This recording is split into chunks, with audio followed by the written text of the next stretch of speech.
October the 24th.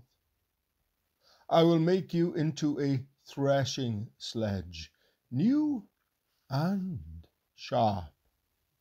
Isaiah chapter 41, verse 15. Around the turn of the 20th century, a bar of steel was worth about $5.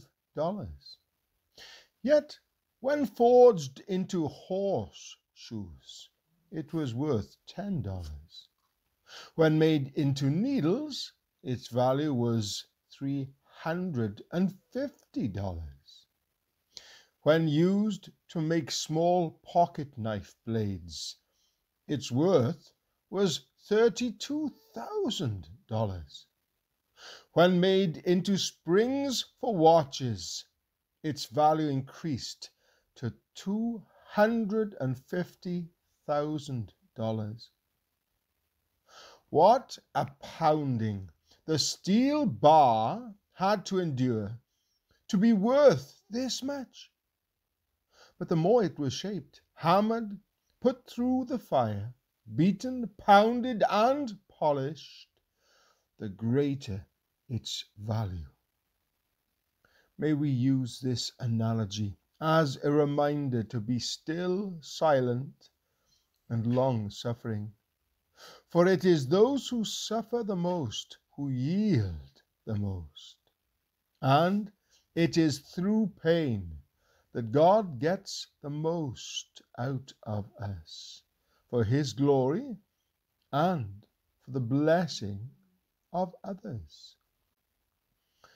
Oh, give your servant patience to be still, and bear your will.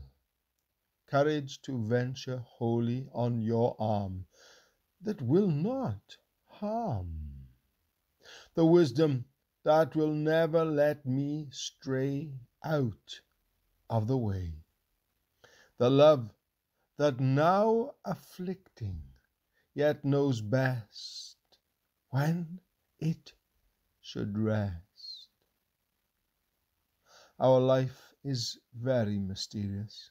In fact, it would be totally unexplainable unless we believed that God was preparing us for events and ministries that lie unseen beyond the veil of the eternal world, where spirits like tempered steel will be required for special service.